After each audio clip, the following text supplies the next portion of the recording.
Good morning. If people joining could put their name in the chat.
Good morning. For those of you that are just joining, please put your name and organization in the chat.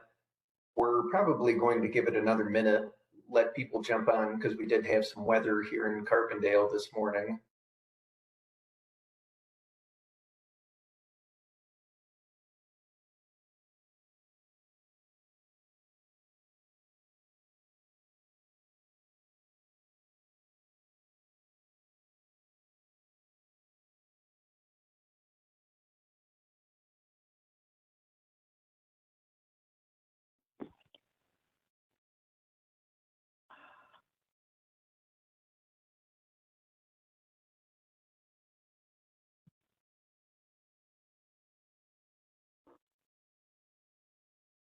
Good morning. For those of you that are just joining, please put your name and organization in the chat box. And we will be recording this meeting.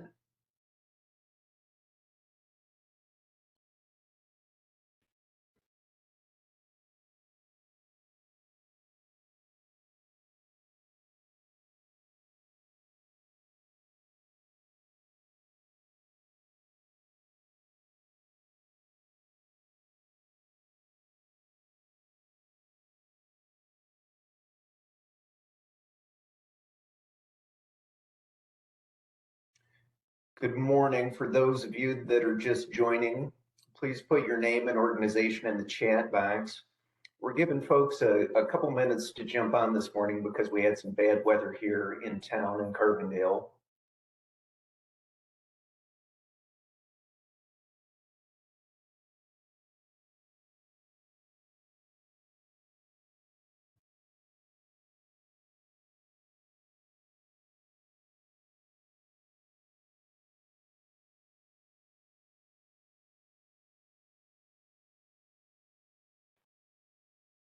Good morning. For those of you that are just joining, make sure you put your name and organization in the chat box. We are recording this meeting. That's kind of a new feature. So we're actually posting these recordings to our YouTube page, and that's linked to our Jackson County Health Department website. So we have that information in our community section. So if you happen to miss the meeting or you want to go back and review these, we actually have the newest meeting on there, as well as our community reports. So let's go ahead and get started. So just a reminder, this will be the last meeting of 2023. And then starting in 2024, our first meeting is going to be in January 18th. And then we're going to go to a quarterly cycle. So we used to meet every other month, so that was 6 meetings. And I think going to a quarterly meeting, it's going to be a little bit easier to remember. And I think that's just going to be a little bit more efficient for everyone's time. So just a reminder on that we are going to a quarterly format starting in 2024. Do we happen to have anyone from the Community Action Place on today?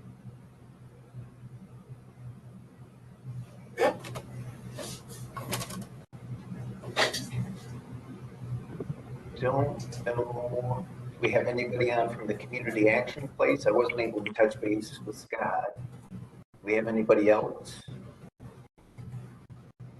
If not, we can circle back. I do know we have Jennifer Paulson on the line. Jennifer, can you hear us? I can. Great. So let me pull up your presentation, and we're going to let you go first here this morning. Let's see.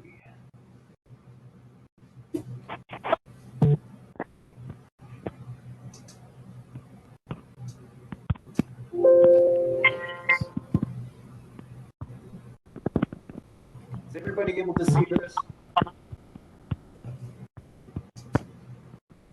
All right. Jennifer, can you see your presentation? I can, yes, thank you. Okay. All right, well, I'll just jump right in. So I apologize, I'm actually tuning in from a phone today. My laptop crashed yesterday, so I apologize if you've got some shaky camera work here or anything like that. Thank you so much, everyone, for having me in to talk about some of the food access programming that FoodWorks is offering. That is specifically the Southern Illinois Link Hub and the FoodWorks Mobile Farmers Market.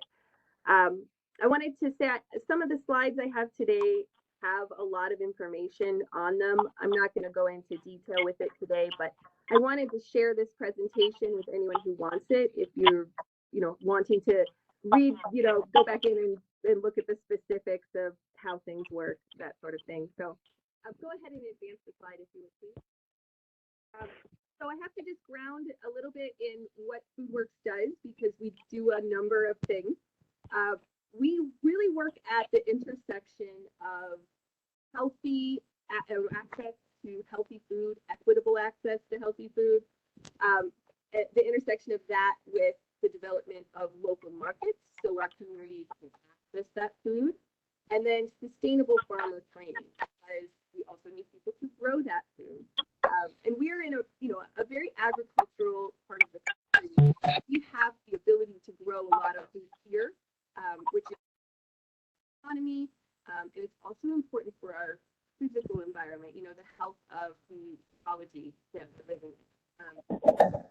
We have main programs, the Southern Illinois Link Hub, which I'll today, as well as the Mobile Farmers Market. We also run the Winter Market in Carbondale that takes place inside the University Mall from December through March. And our opening day for the coming season is Saturday, December 2nd. So mark your calendars. It'll be a pretty great event. We also have then some farmer-facing programming. We run a network of farmers called the Southern Farming Alliance. And that is, we do a variety of activities like workshops, peer-to-peer networking, peer-to-peer learning. Farmers need support networks to do what they do well. So that's kind of what that program is getting at. And then we also have the Southern Illinois Farm Beginnings program. That's for folks who are interested in getting into farming in a very sustainable and entrepreneurial approach. Think small scale farms, things that are accessible to beginning farmers. A couple million dollars to get started. And so that's open to folks who have less than 10 years of experience. That's important to note because I think people don't realize this. The USDA considers a person to be a beginning farmer for the first 10 years of working in an industry. They expect you to be a beginner for that long. Really kind of, at least for me, kind of hits home the commitment that these folks are making. If you would advance the slide, please.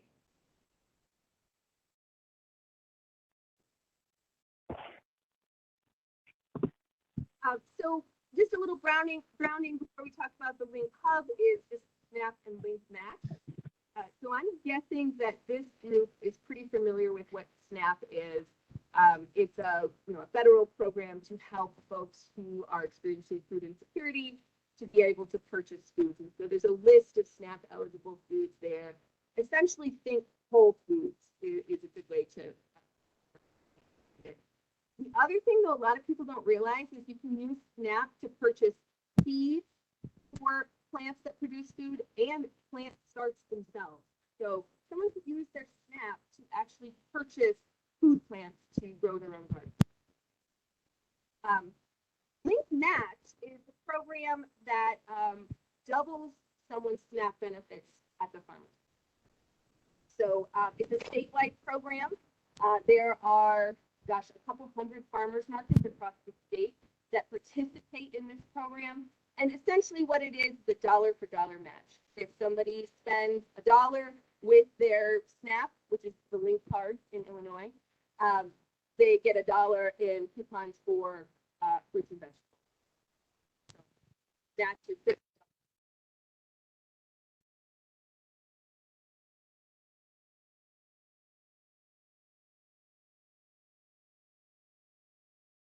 So I won't go into a lot of details here. Essentially, the way it works is the customer brings their link card, they swipe it, they get tokens and coupons that they spend with the vendors, they get the food from the vendors, and they head on their way.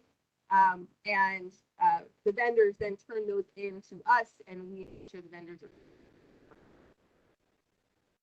And it's important to note that those link match vouchers can be spent at any market across the state that does this program, and they're good until the end of the year. So until December 31st. And a little bit of background on the Link Hub. A few years ago, we were working with our partners, Experimental Station, and we formalized something we've been doing on time, which is helping other farmers markets be able to participate in the program. We started this program, or it was under a different name, but it was essentially the same in 2016 with the market. And now, we support 10 markets across Southern Illinois. The Carbondale Farmers Market actually is able to handle the program. They don't need to go through it. But this program really is meant to help small farmers. Small farmers markets are usually run by volunteers. They don't have advertising, marketing budgets. And the process to become a SNAP retailer is not always intuitive for people. So through the Link Hub, we help farmers markets to navigate this whole. Go ahead and advance the slide.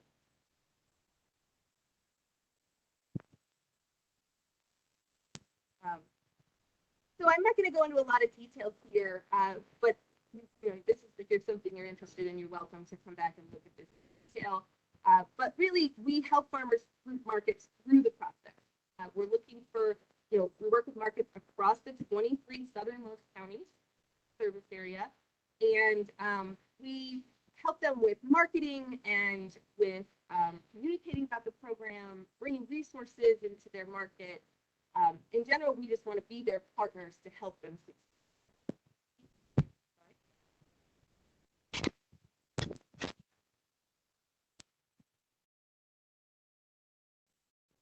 There are some things that the market needs to do. We've signed an agreement with them, so everybody has everything written on paper. And really what the market needs to do is commit to have the program every week. Most markets are on a farmers markets on a weekly basis. And if we want customers to use this program, they need to know they can depend on it. So that's really the biggest commitment on the farmers market side, is that they have someone there every week to be able to run people's link cards. We also ask that they collect some data, that they make sure that their vendors get reimbursed for the sales that they make, Snap and Link Match. So there's a few things along the way that we need them to do to work.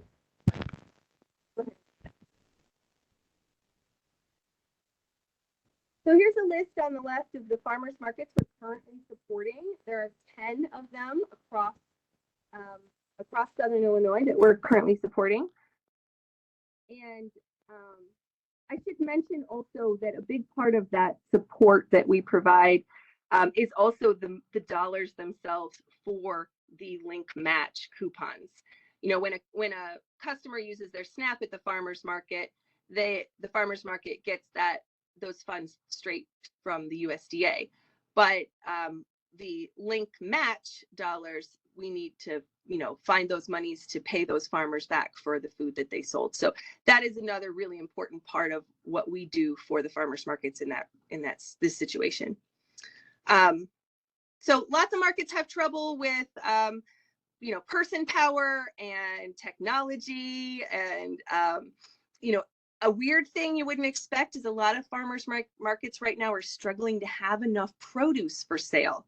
You know, we have all these people doubling their money and getting, you know, half their budget in produce or more, and yet we're struggling to have enough produce to sell at the market. So that's an interesting thing a lot of people, I think, don't realize that is happening in local markets. If you could go ahead and advance, please. Just a little bit of data on where this program started and where it's ended up. If you look on the lower right-hand side, the lowest, farthest right box there is our total food purchased through this program so far this year through the end of August. So that's $29,580 towards local businesses selling food in the community. That's nothing to sneeze at. If you could advance, please. And we are seeking partner farmers markets for the coming year. We have space and support for 4 new Southern Illinois farmers markets to participate in the program. And here's a little bit of a listing of some of the, you know, some of the main benefits. You know, we support becoming a SNAP retailer. You know, support through the process with equipment. A marketing budget of $2,500 comes with this, as well as and that's for the market, which is huge for a small farmer's market. To have that much money to spend on marketing is a huge thing. And then also there's a stipend for the person who's operating the program. They're not going to get rich with this, but at least they're getting a little compensation for the time that they're putting in for their market and for their community. Go ahead and advance, please. Okay. The other program I want to talk about briefly is the FoodWorks Mobile Farmers Market. This is a brand new program. We just launched it this summer, this past summer, with Thursday evening locations in Carterville. And this program is essentially a farmers market on wheels. Anything that you would find at your sort of your traditional farmers market. All kinds of foods that you would find, like produce and baked goods and frozen meats and refrigerated items, dairy, you know, all the food groups are on this, in this mobile farmers market. And what we're doing is sourcing food from local farms and food producers, so bakers and cooks and other folks who are making food. And we are bringing the market to communities around Southern Illinois. One of our main partners here in this is the Leaf Food Hub. They are a network of approximately 20 or so producers of all kinds of food. And they have a system already in place where they work together to create an online farmers market. So we've partnered with them. Customers have a couple options here. They can walk up to the market locations. So we set up in towns around Southern Illinois. They can walk right up and purchase right there on site. They also have the option to pre-order food online. We take cash, credit, debit cards, SNAP, link match, as well as senior farmers market nutrition coupons. And in 2024, we are planning to start free home delivery for households that are using SNAP. We know that transportation is a big issue for folks who are experiencing food insecurity. So in the areas where we will be, if we go to a town and set up, within that town, we'll be able to make home deliveries for folks. you could go ahead and advance, please. So here's some information on our next 2 weeks of locations. We have 3 different places in Carterville that we've been bouncing around on Thursday nights. So look for us there. And of course, we always put on social media where we'll be each week. If you could advance, please. And right now we're in what we're calling phase 1, which is a pop-up market. It is a traditional market under a tent. Just instead of having 20 tents in a row, we have 1 tent with everything underneath it.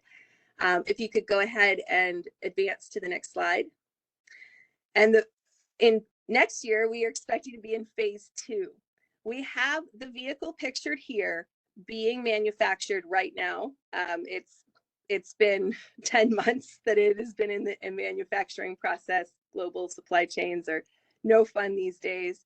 But this vehicle will be here before the end of the year. So in the spring of 2024, we'll be doing all of this with a specially designed vehicle that has refrigeration and freezers and a hand washing sink and lighting and security cameras, everything that you would want to have, all kind of in a one-stop shop. So if you could advance, please. So some things we're seeking are partners for 2024 programming. And this is one of the reasons I'm really thrilled to be able to talk to you all today, because I know there's so many people on the call today that are doing great work in the community around food security and healthy food, eating healthy lifestyles. We really want to be partners with what you're doing. We know, they say if you build it, they'll come. And we know that's not really true. What you really need is to give them more than just one reason to come. So we're looking for programming partners, folks who would want to work on community events with us. We're also looking for people who could be advocates in the communities. So if you think the farmers market should come to your community, we would love to talk with you about how you see that working, where you see us going, what you see the need being, and how we might work together. If you could go ahead and advance, please. So there's my contact information. At the bottom is our website for FoodWorks, as well as the website that takes you directly to the mobile market. You can also get to the mobile market just through our FoodWorks website, fwsoil.org. And please reach out if you think there's a way that we could work together. And that's all I got. Well, thank you very much, Jennifer. We appreciate you being on. It seems like an exciting program that's expanding. I just want to go back and look at the numbers. If you can talk a little bit, it seems like every year there's a greater need for food markets. Is that just due to kind of the pandemic or the economy, or what are you seeing the numbers go up? More people that are needing access to food markets? So the numbers do generally go up from year to year. And if you look at where we started this program, the numbers. The thing that I think is really leading to it more and more is awareness of the program itself. That was the biggest thing that from the get-go, was helping people to know that it exists. And it's not too hard to to reach the people who are already coming to a farmer's market, but the challenge is reaching the folks who aren't already participating in getting healthy food at the market. That is that's the challenge to get. So we did see with COVID, so many people were experiencing food security issues. So we did see a big growth then. In those couple of years, really spent just about every cent that we could put together for the program. It was spent, folks were needing that food. And they were, I think it was a time when a lot of people were just experiencing a lot of changes in their lives and how they access food, what they consider to be safe food. The farmer's market, most of them are outdoors, but also so many less people touch that food from field to your plate that, we saw a huge interest in farmer's market. And it's gone down just a little bit as people get busier, I think, but demand for link match just keeps growing. It really is more and more every year. So there's a long-winded answer for you. Okay, thank you. Do we have any other additional questions for Jennifer? We are going to share the slides that she went through today with some additional information. But any additional questions for Jennifer before she hops off? I do have one quick question, Matt. Jennifer, with your work with Experimental Station and looking at the dollars distributed versus the dollars redeemed, about a $5,000 gap, is that pretty standard with, or pretty average with other partners across the state, or are we higher, are we lower? And how do we get that $5,000 from our customers spent in the market? Right. I don't actually know how that compares to the other markets they work with across the state. So I'm going to look into that because I'm pretty curious, actually. I do know it is consistent that there generally is a little less redemptions than what is passed out. Some of the issues are that farmers markets, most markets end, in the fall. And so folks just sometimes just don't get them spent before the market closes for the year. I also wonder, I think that my general belief is that most people who are using SNAP and Link Match are, how do I put this? They're some of the busiest people. They have generally a lot of challenges that might make it hard to get back to their farmers market at the specific time that it's open. That's one thing I hope that the mobile farmers market, as it reaches more and more communities, that's hopefully something that could help with that, because they could take their link match from their local market and they could spend it at the mobile market year round. But I'm going to go back and look at that redemption. I welcome folks' ideas on how we can increase that redemption. I think there's a lot of possibilities for that, but I would want to take all day. Okay, do we have any additional questions for Jennifer?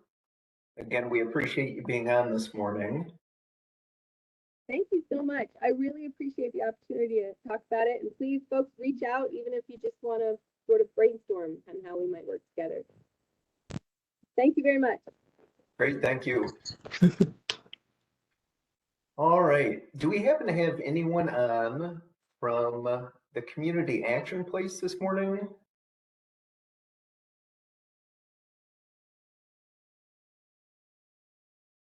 If not, I'll go ahead and go through some of my numbers here.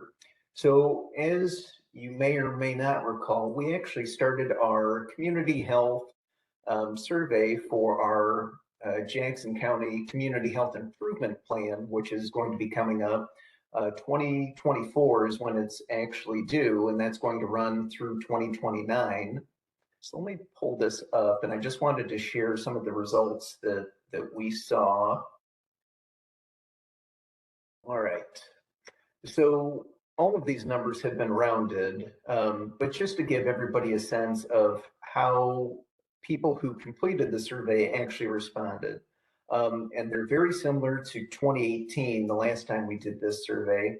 So at the top here, basically the right-hand column are individuals that identified the services as either inadequate or very inadequate. So we just labeled that inadequate or worse. So you can see mental health, 80% of the people that responded thought that was inadequate in our community. And so each one kind of goes down, through inadequate to adequate, and these are kind of inversely related here. So if you look at the very bottom, 62% thought recreational opportunities in Jackson County were adequate. However, 38% said they were inadequate. So I just wanted to give you kind of a quick glimpse. This is going to be in our notes that I send out following this meeting, so you guys can kind of go through these numbers and look through them in a little bit more detail.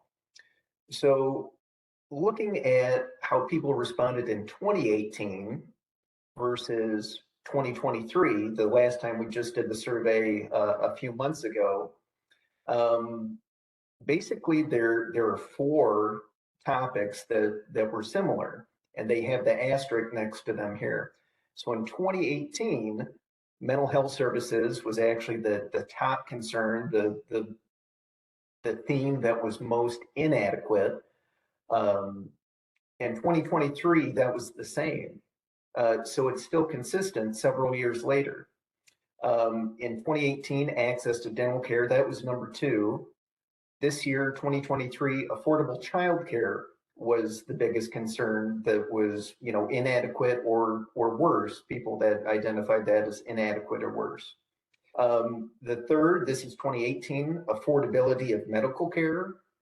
That actually it was down a little bit, but it was still in the top 6 in 2023. Yeah. Let's see. So substance abuse treatment services, that was another theme that came up in 2018 and also in 2023. And then funding for after school programs, that was also mentioned in 2018 and 2023. So the themes are kind of the same. And I think there's probably more work to do in some of these areas. And just to give everybody a sense, I included our current Jackson County health priorities here. The first being behavioral health. And if you remember, we included mental health and substance abuse. The second was cardiovascular health. And that encapsulated a variety of different things. We put heart disease, we put stroke, we put nutrition and diabetes, we put physical activity. That was kind of a catch-all for that priority health area.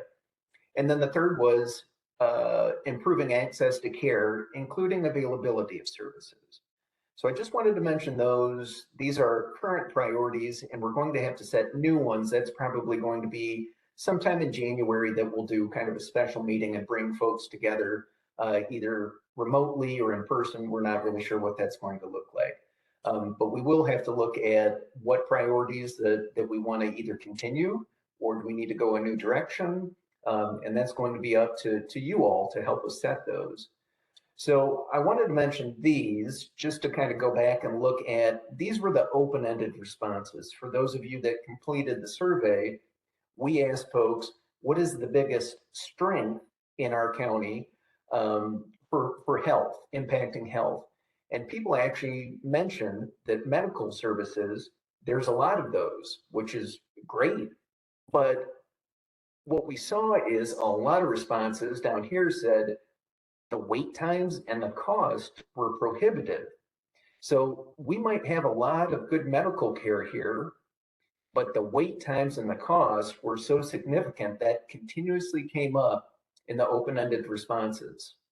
Okay, jumping back up here. So recreation, that was another great strength for our community. And in a lot of the comments, people said, we do have a lot of recreation, but if you don't have transportation, that's also kind of a limiting factor. So we do have a lot of recreation, but if you don't have transportation, that is sometimes difficult for certain individuals. The third, this is another strength here, community. And when people really responded about the community, it was more about, us pulling together as a community, the community feel. We're not a big city. We have, a smaller population, obviously, but the community feel is what people really thought was one of our greatest strengths for impacting health, which I think was great. Jumping down here for weaknesses, this was, very common themes. So the economics, the crime, the homelessness, those are all kind of tied together. And then mental health, substance abuse, and also homelessness came up again. So those probably homelessness, mental health, crime, that might be in one area, but I wanted to kind of separate these because some people really had feedback that was focused on, economics and crime and homelessness. And then a lot of people mentioned the mental health, substance abuse, and homelessness. So I wanted to keep those separate just to kind of give you all an idea here.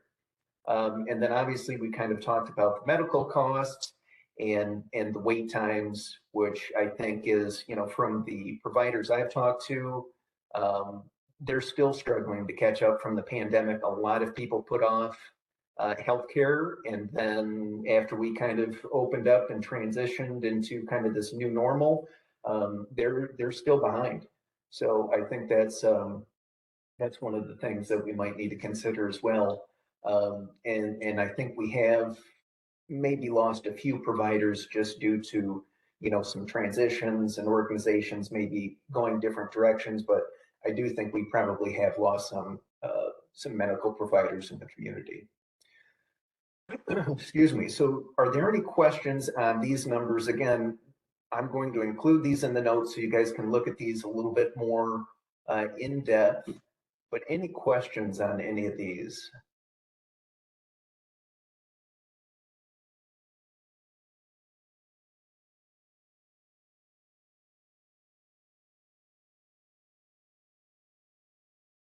I was wondering, would you be able to share this document with us?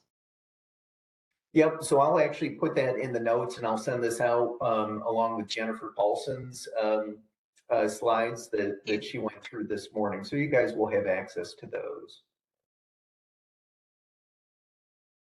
Okay, let's see. So if we don't have any additional questions, I don't know if we have anyone on from the Community Action Place or not.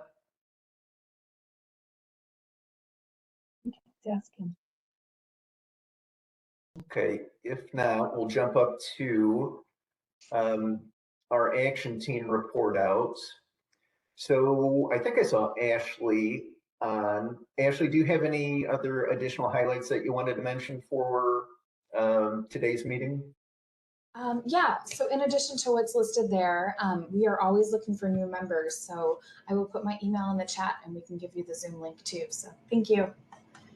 Okay, thanks, Ashley. For built environment, I did see Molly's name. Do you have any update for the built environment action team, Molly? If not, that's okay.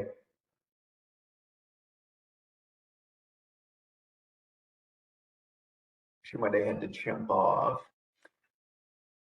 All right, so let's see. So diabetes today resource team, I think we have Fanta on. Do you want to highlight anything for this morning? Sure. Yeah. So as written on this form, so we did have Camp Beta this past weekend, and it was such a wonderful time. We had 15 campers registered, 13 in attendance. So at that link that's provided on this report, we will, on Monday is the goal to upload all the photos so for everyone to check out. So our save the date for the next camp for 2024 is September 7th through 8th. And for November, for Diabetes Awareness Month, and also for World Diabetes Day, which is November 14th, we are working on an effort to raise awareness. And so we are putting together a toolkit that will be released by Friday, October 13th. So please be on the lookout for that. We would love everyone's participation in that. And as usual, we continue to recruit new members. So if you are interested in joining our action team or know anyone who might be interested, you can contact myself or Debbie Johnson. And our next meeting is October 26th. Great, thank you very much, Fanta. For healthy living, I think I saw some information in the chat that Tony K had entered. Do you want to highlight anything from that, Tony K? Yeah, I'll just highlight, we appreciate everyone's support of our Southern Illinois Food Security Summit.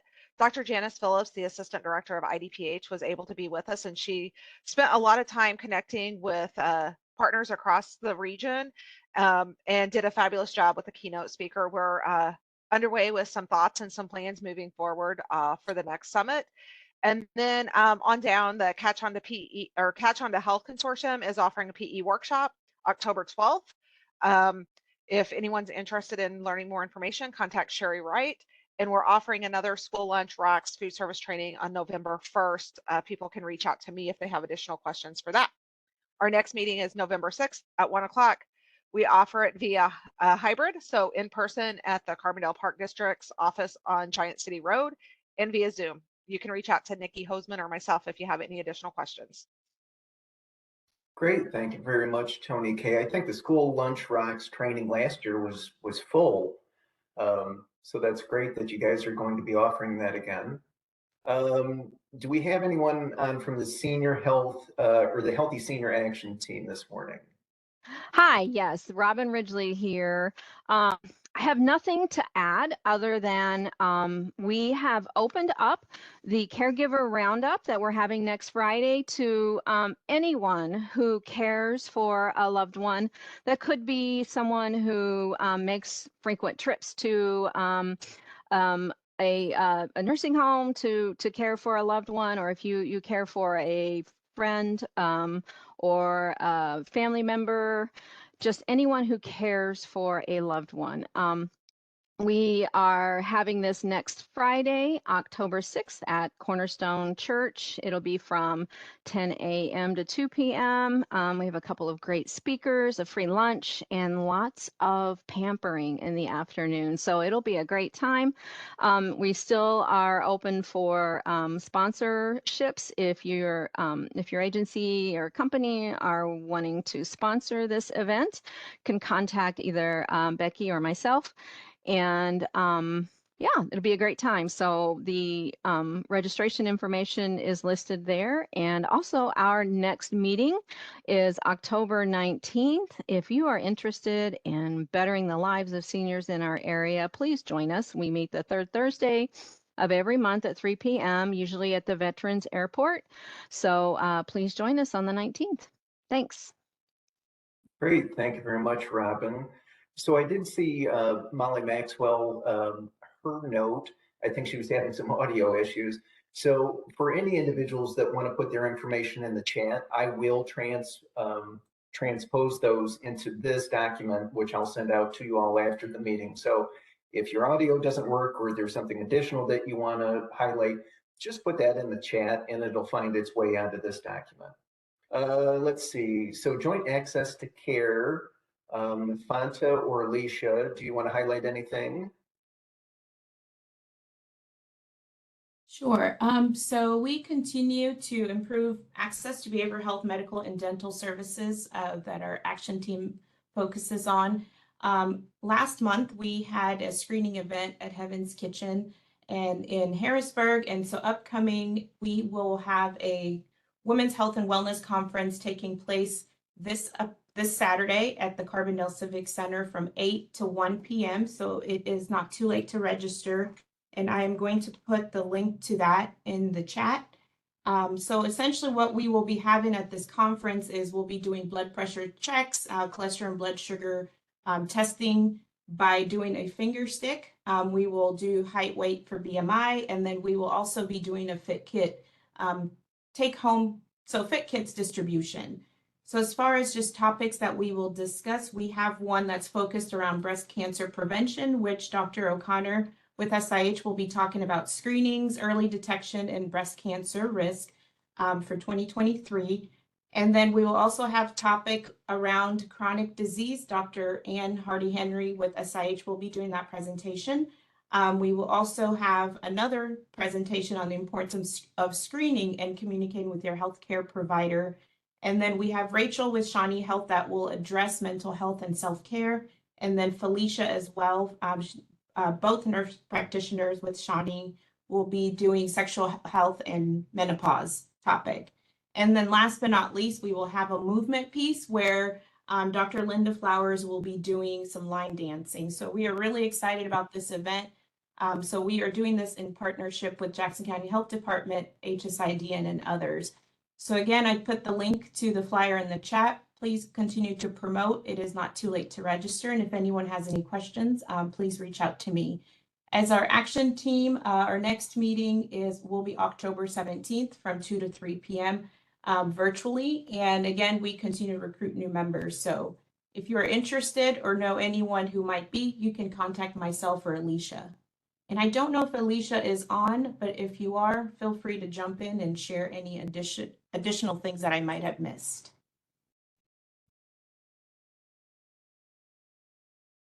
Great. Thanks, Matt. Okay, great. Thank you very much, Fanta. Sherry, did you want to highlight anything for positive youth development? Yeah, we have an October family vacation. I won't call it a night, an event since it's during the day. It is October 14th from 10 a.m. to noon. It's at Millier Orchard in Murfreesboro. So we did this for the first time last year. It was a big success, so we are trying to repeat that success again. We'll have a costume contest at 11, face painting, pumpkin decorating games, free apple cider slushies, and free apple cider donuts. So if you would just like to come and attend, you're welcome to do that. Or if you would like to help out at the event, I can send you our volunteer sign up link. And Matt, I'll send you this flyer as well, so it could go out to the group. Great, thank you very much. Let's see, so public health and medical preparedness, I believe I saw Jamie on. Do you want to highlight anything here? Yes, I'm on. Good morning. Just the big highlight is make sure that people are aware that we are strongly encouraging the appointments for those vaccines. We have had a high turnout for the RSV and the updated COVID-19. We still do not have Moderna in, but hopefully that's coming very, very soon. Pfizer is being given. And the next Jackson County Preparedness Action Team meeting is November the 15th, 3 to 4 at the Jackson County Health Department. That's all I have. Thank you. Great, thank you, Jamie. So for sexual health, that's going to be me. Philip and Lori had another meeting here. Let's see. So the HIV sexual health and prevention presentations in August and September. Let's see. So they had one at Rainbow Cafe, Shawnee Health in Murfreesboro. And let's see, they had two at SIU Family Medicine. And then also it looked like we had medical resident that did their rotation here at Jackson County Health Department as well.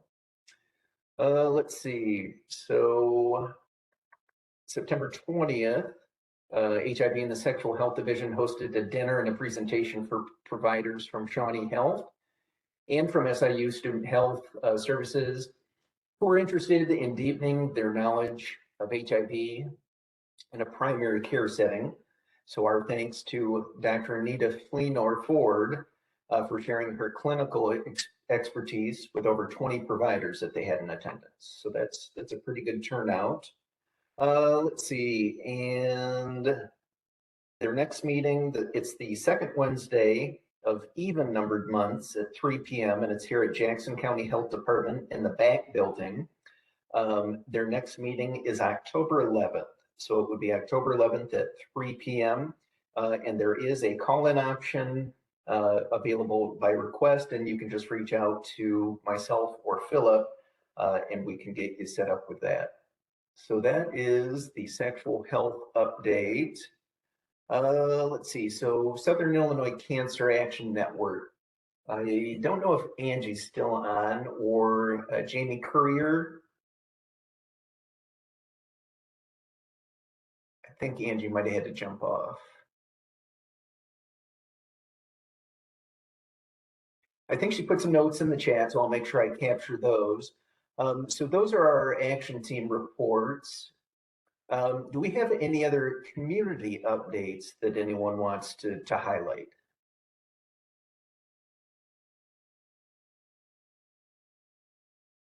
Matt, I will also mention, I've talked to Angie Keel. I don't have a whole lot of information, but on November 4th, there will be a pumpkin composting event, a family event at somewhere on SIU Farms. More details will be planned in the next couple weeks and information will be shared. But that will be Saturday, November the 4th, on how to get rid of your fall pumpkins. Great, thank you very much. So Patricia, I saw your hand raised. Go ahead. Okay, I'm having technical difficulties, so I'm on the phone and the computer. But I am Patricia with Specialized Equine Services. Our mission is improving the quality of life through the healing power of horses. We do horse-assisted learning for people with special needs, and there's a couple things. There's certainly a lot of opportunities for wellness. Next October 6th, the VA hospital is having a Veteran Wellness Summit, which is going to be at John A. Logan on the October 6th. And also that weekend, I know that Fighting Cancer Today has got a 3-day event for people that have signed up for their event. And then we do have our fundraiser, a fall fundraiser that's going to be tomorrow night, a sock hop at the Carterville Civic Center. So that's going to be a fun night, a family night. So that is it. Great, thank you very much, Patricia. Any other community highlights that anyone wanted to discuss? I saw Dale hand here. Go ahead. I'm on the Illinois Department of Public Health Injury Prevention Coalition. And one of the things that we are trying to promote right now is, and this is information or stuff that's coming from the Veterans Crisis Line, gun locks for guns. I have about 100 of these. If any organization or individual would like to have some of them, I will put my information in the chat box, and you just give me a call or email me and I'll deliver them to you. So if you want 10 or 20 or 100, just let me know. And it's an activity that's really being promoted by the VA and this whole area. So we're trying to help not just veterans, but anybody who's in a situation where having a gun lock might be an important thing to have. Thanks. Great, thank you, Dale. Any other community highlights that anyone wanted to address? Matt, this is Font. I'm going to jump in. Angie says she's still on, so she might have some additions. She's a call-in. She's calling in, so she thinks she's muted on your end. Oh.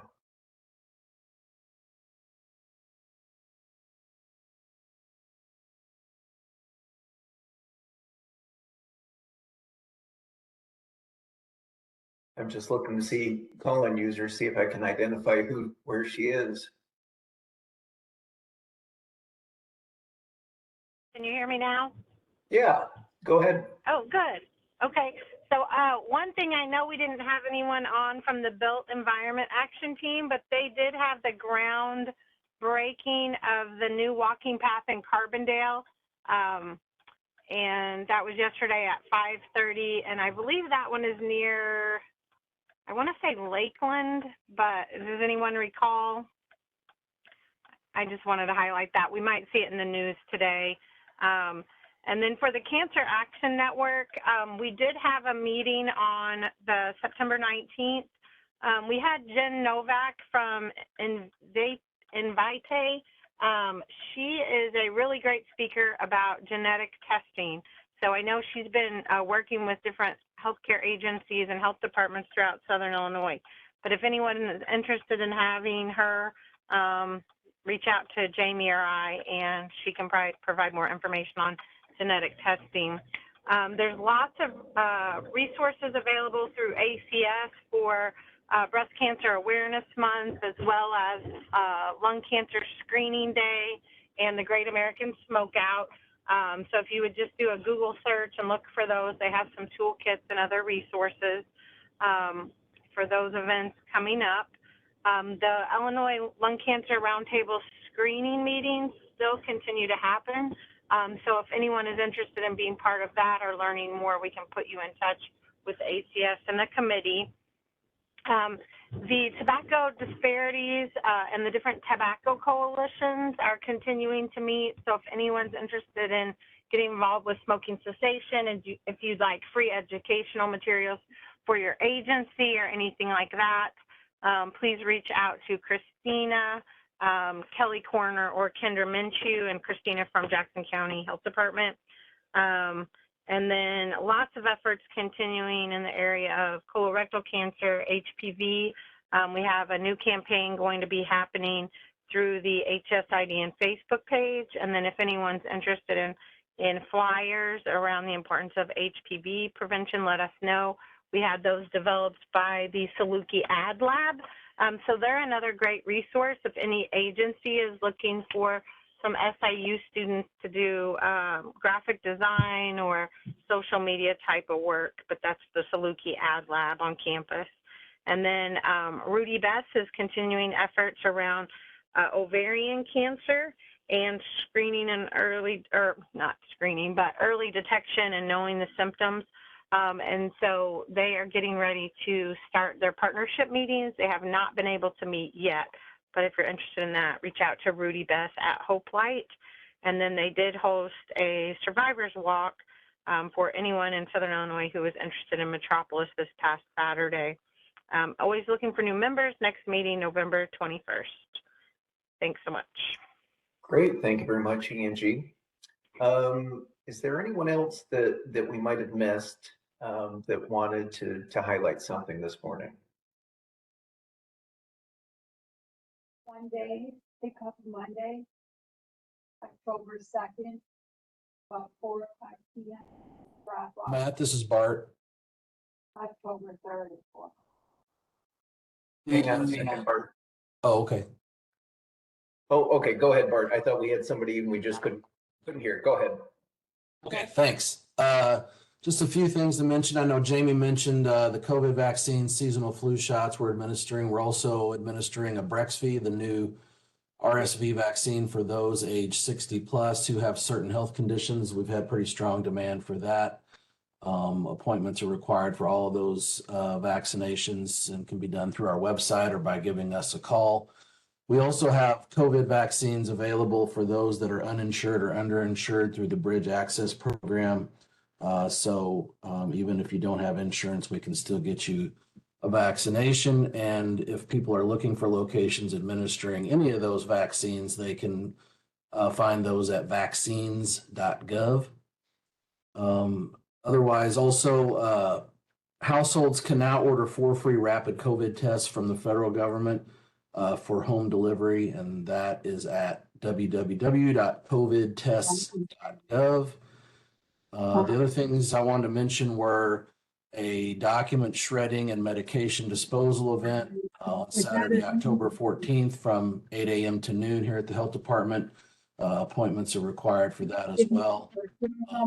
Drop that here in the chat in a second.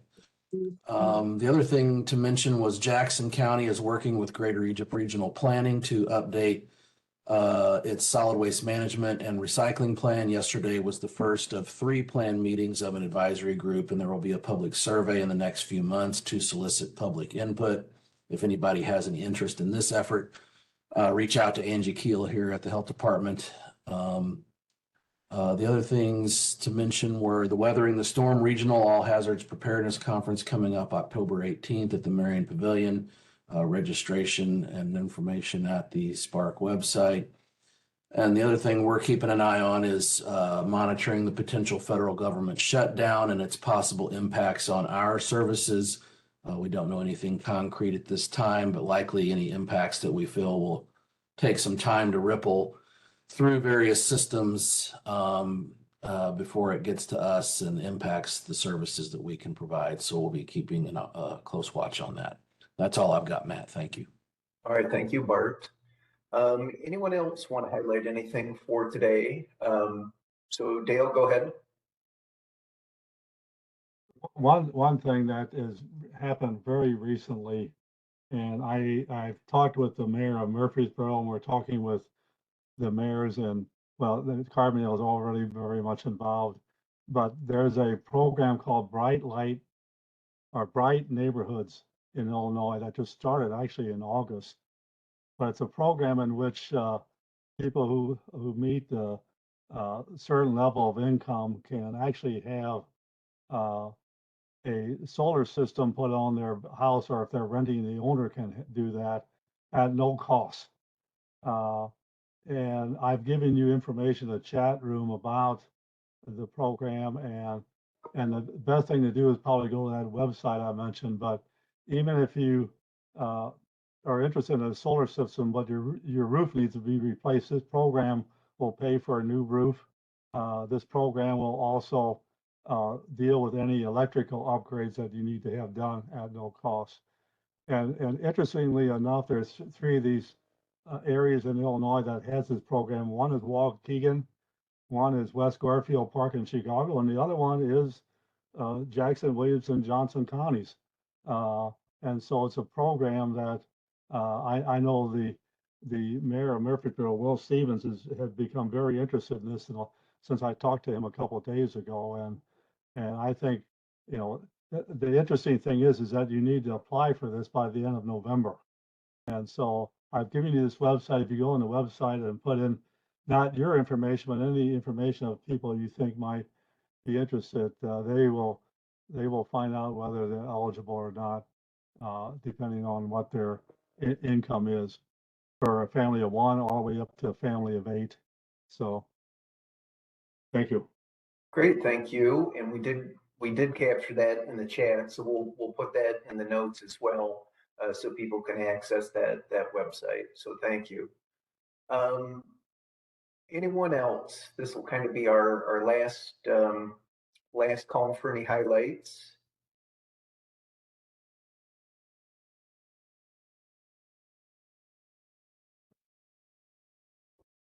Carbondale United is having a resource fair tonight at 5, if that hasn't been mentioned. Great, thanks very much, Brent.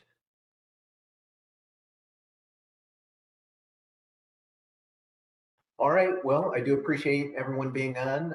We got a lot of highlights that I'll include in our notes, as well as Jennifer Paulson's presentation from this morning. As a reminder, if you jumped on late, our next call won't be until January 18th, 2024. We're skipping the November meeting. So we'll see everybody in 2024.